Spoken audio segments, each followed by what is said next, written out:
नमस्कार दोस्तों। राजस्थान में मौसम का मिजाज बदला हुआ है और जिस तरह से मौसम का मिजाज बदला हुआ है उसी तरह से राजस्थान की सियासत का भी मिजाज बदला हुआ है। और जिस बदलाव के लिए लंबे समय से कांग्रेस के विधायक संघर्ष कर रहे थे, उसमें से एक नाम था इंदिराज गुज्जर का। आज उनसे उनके बारे में और सारे बदलावों के बारे में उनसे बातचीत करते हैं। नमस्कार धीरज जी। नमस्कार। आपका स्वागत है। सबसे पहले आप अपने बारे में थोड़ा सा बताइए कि आप कब राजनीति में आए और कैसे राजनीति में प्रवेश किए। देखिए, मैं छात्र राजनीति से सन 2001 में जब मैं कॉलेज में गया पढ़ने के लिए कोटपुतली, उसी समय से मेरा इंटरेस्ट था पॉलिटिक्स में। और छात्र राजनीति के माध्यम से मैं एनएसयूआई के माध्यम से राजनीति में आया। एनएसयूआई संगठन में मैंने काम किया। 2006 में जब आदरणीय सचिन पायलट साहब हमारे यहाँ सांसद थे दौसा से, हमारा क्षेत्र दौसा में आता था, उन्होंने मुझे जयपुर जिले का अध्यक्ष बनवाया। उस समय एनएसयूआई का धीरज गुर्जर जी हमारे प्रदेश के अध्यक्ष थे एनएसयूआई के उस समय। उनके साथ 5 साल तक मैंने एनएसयूआई में काम किया जिला अध्यक्ष के रूप में। उसके बाद यूथ कांग्रेस में काम किया। 2014 में जब सचिन पायलट साहब अध्यक्ष बने पीसीसी के, तो उन्होंने मुझे मौका दिया प्रदेश कांग्रेस कमेटी में सेक्रेटरी के रूप में काम करने का। संगठन में भी काम किया, लगातार जनता के बीच में रह करके विराटनगर विधानसभा क्षेत्र के जनता के बीच में भी काम किया। 2018 में आदरणीय पायलट साहब की अनुशंसा पे पार्टी ने मुझे टिकट दिया और विराटनगर की जनता ने भारी बहुमत से मुझे चुनाव जिता करके भेजा। अच्छा, विराटनगर में बहुत सारे मजबूत प्रत्याशी से दावेदार थे, लगातार वहाँ से पार्टी हार रही थी, लेकिन आप जैसे युवाओं को पायलट साहब ने कैसे टिकट देने में मदद की। देखिए, विराटनगर विधानसभा क्षेत्र एक ऐतिहासिक विधानसभा क्षेत्र है, जिसमें 2003 में डिप्टी सीएम रहते हुए आदरणीय कमला बेनीवाल जी 25,000 वोटों से चुनाव हारी थी। उसके बाद लगातार 15 साल से वहाँ भारतीय जनता पार्टी के विधायक थे। मैंने 5 साल तक लगातार फील्ड में काम किया।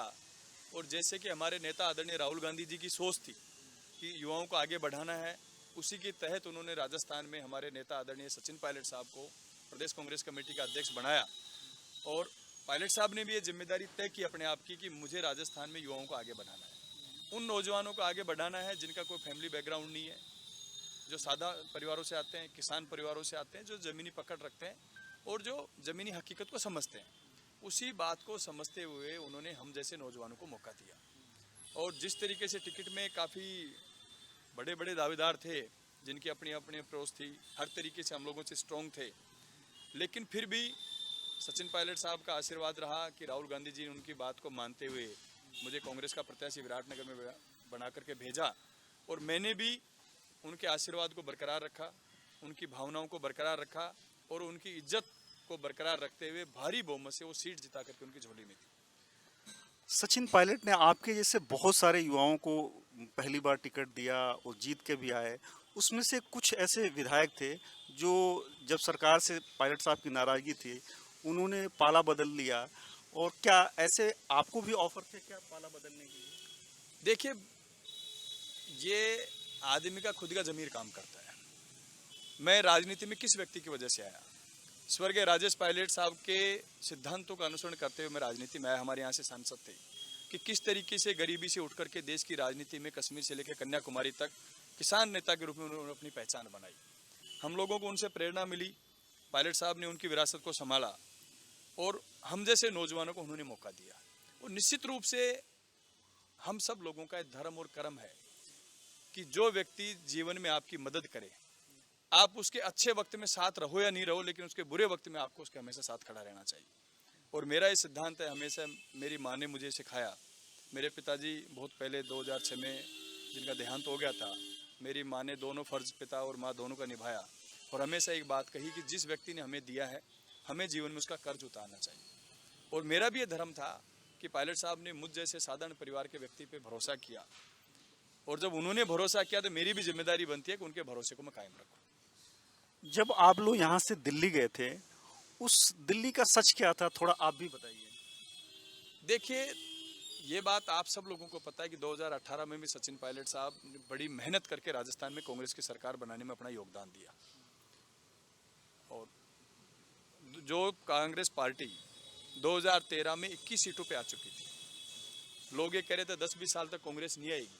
उस कांग्रेस पार्टी को वापस उन्होंने उठाया, कार्यकर्ता को जोश भरने का काम किया, गांव-गांव, ढाणी-ढाणी घूमने का काम किया और घूम करके राजस्थान के कार्यकर्ताओं में जोश भरने का काम किया। उनके अथक मेहनत से, कार्यकर्ताओं की मेहनत से राजस्थान में कांग्रेस की सरकार बनी।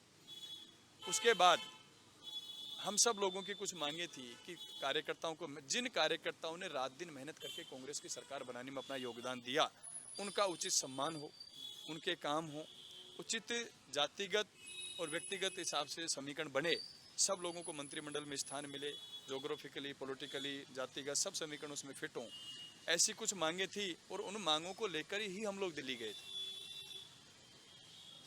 एक चर्चा यह भी थी कि सीएम के एक ओएसडी हैं, उन्होंने आपको तोड़ने का प्रयास किया, क्या ये सच है? देखो, ऐसा मेरा कंसेप्ट क्लियर है।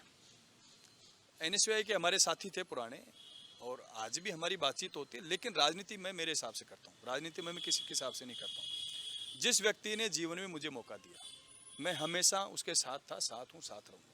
ये हमेशा मेरा कंसेप्ट क्लियर है। राजनीति में यारी दोस्ती अपने बीजेपी वालों से भी होती है, कांग्रेस वालों में कई लोगों से होती है, लेकिन दोस्ती अपनी जगह है, राजनीति अपनी जगह है, निष्ठा अपनी जगह है, वो आज भी है, आगे भी रहेगी। एक सवाल और, अभी पिछले दिनों जूता कांड हुआ था, उसमें खेल मंत्री हैं, उन्होंने कहा था कि आपने कुछ ऐसा बयान दिया जिसकी वजह से ये हुआ, इसमें क्या सच्चाई है?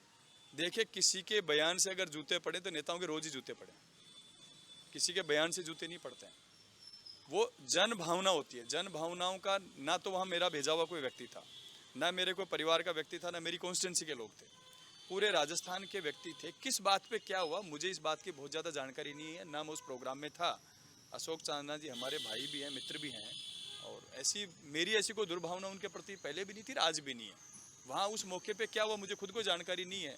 ये बयान उन्होंने किस तरीके से दिया मुझे भी इसकी जानकारी नहीं है। अब राजस्थान में बदलाव का माहौल लग रहा है, आपको कैसा लग रहा है? देखो, हम लोगों को कांग्रेस पार्टी पे, आला कमान पे, राहुल गांधी जी पे, सोनिया गांधी जी पे, प्रियंका गांधी जी पे भरोसा है कि 2023 में हम लोग किस तरीके से सरकार को रिपीट करें, उसके तहत कुछ फैसले कांग्रेस पार्टी करने जा रही है। पहले भी कांग्रेस ने मंत्रिमंडल में भी कुछ इस तरीके के फैसले किए हैं, पॉलिटिकल अपॉइंटमेंट में भी कुछ फैसले, पायलट साहब ने जो बातें दिल्ली में रखी, हम सब लोगों ने जो उस समय दिल्ली में बातें रखी, पे बहुत कुछ काम पार्टी ने किया है, कुछ काम करना बाकी है। हम चाहते हैं कि किसी भी तरीके से 2023 में राजस्थान में कांग्रेस की सरकार बने, क्योंकि पिछले 30 साल से राजस्थान में जो मिथक बना हुआ है, एक बार बीजेपी एक बार कांग्रेस, उसको तोड़ने का काम सब कार्यकर्ताओं को मिलकर के करना है। उसी के तहत कांग्रेस पार्टी मुझे लगता है अच्छे फैसले करेगी, जिससे कि हमारी यहाँ सरकार बने और 2024 में देश में कांग्रेस पार्टी की सरकार बने, राहुल गांधी जी हमारे देश के प्रधानमंत्री बने, ये हम सब लोगों की मंशा है। सचिन पायलट के लिए बार बार ये एक भ्रम फैलाया जाता है कि जाति विशेष के नेता हैं, इस पे आप क्या कहना चाहेंगे? देखो, कहने वाले कुछ भी कहे हैं। सचिन पायलट साहब परसों केरला में थे, वहाँ कौन सी जाति के लोग हैं? सचिन पायलट साहब हनुमानगढ़ जाते हैं, वहाँ तो एक वोट भी नहीं हमारी जाति का। सचिन पायलट साहब जोधपुर जाते हैं, हमारी जाति का एक वोट भी नहीं है। मैं देहरादून उनके साथ चुनाव में गया, उत्तराखंड में, हजारों की संख्या में लोग उनके साथ खड़े थे, वहाँ तो हमारे समाज के लोग नहीं। ये कुछ लोग हैं जो इस तरीके की बातें करते हैं। और राजस्थान में जब 100 सीटें सचिन पायलट साहब लेके आए हैं, तो क्या सारी सीटें हमारी जाति की थी क्या? वहाँ जोधपुर से सीटें जीते हैं, बीकानेर से जीते हैं, अजमेर डिवीजन भी जीते हैं, भरतपुर डिवीजन भी जीते हैं, जयपुर डिवीजन भी जीते हैं, कोटा डिवीजन भी हम लोग जीत के आए। तो ये मिथक कुछ लोग फैला रहे हैं जिनका अपना खुद का आधार नहीं है। सचिन पायलट साहब के बारे में वो लोग बातें करते हैं ऐसी जिनका खुद का कोई आधार नहीं है, और जो खुद सचिन पायलट साहब की कृपा से जीत करके राजस्थान की विधानसभा में आए हैं, ऐसे लोग ऐसी बातें करते हैं। तो मैं मानता हूँ कि सचिन पायलट साहब 36 कौम के सभी धर्मों के नेता है। आपने देखा भी है कि जिस देश के जिस भी कोने में वो जाते हैं, जनता उनको सुनने आती है, जनता उनको देखने आती है, जनता उनके नाम पे वोट डालती है। आज कांग्रेस पार्टी जब भी देश के किसी भी हिस्से में चुनाव होते हैं, तो सचिन पायलट साहब हर स्टेट में स्टार प्रचारक के रूप में जाते हैं। हर स्टेट में लोग उनको सुनने आते हैं, हर स्टेट में लोग उनकी बातें करते हैं, हर स्टेट में उनके फॉलोवर्स हैं। क्या आप मानते हैं कि सचिन पायलट अगर वापस सीएम बन गए तो सरकार रिपीट तय है? देखिए, राजस्थान की जन भावना मीडिया के माध्यम से, सोशल मीडिया के माध्यम से और आम आदमी के माध्यम से आप सब लोगों को पता भी है कि राजस्थान की जनता युवा को चाहती है। राजस्थान की जनता बदलाव चाहती है, युवा को चाहती है, और राजस्थान की जनता चाहती है कि एक अच्छा नेतृत्व हम लोगों को मिले, नया कंसेप्ट हम लोगों को मिले, नया विजन हम लोगों को मिले कि नया व्यक्ति आएगा, नया कंसेप्ट लेके, नया विजन लेके हम लोगों के बीच में आएगा, अच्छी सोच के साथ हम लोगों के बीच में आएगा और सब कांग्रेस के कार्यकर्ता मिलकर के काम करेंगे तो निश्चित रूप से राजस्थान में जनता चाहती है इस बार कि हम कांग्रेस की सरकार बनाएं, क्योंकि भारतीय जनता पार्टी से, नरेंद्र मोदी जी से भी जनता खुश नहीं है। तो जनता चाहती है बदलाव हो और बदलाव वापस कांग्रेस पार्टी 2023 में जीत के, ऐसी जनता की सोच है। आपने हमारे से बात की है, इसके लिए धन्यवाद बहुत बहुत। धन्यवाद, आपको भी धन्यवाद। क्या कह रहे थे, कुछ हो रहा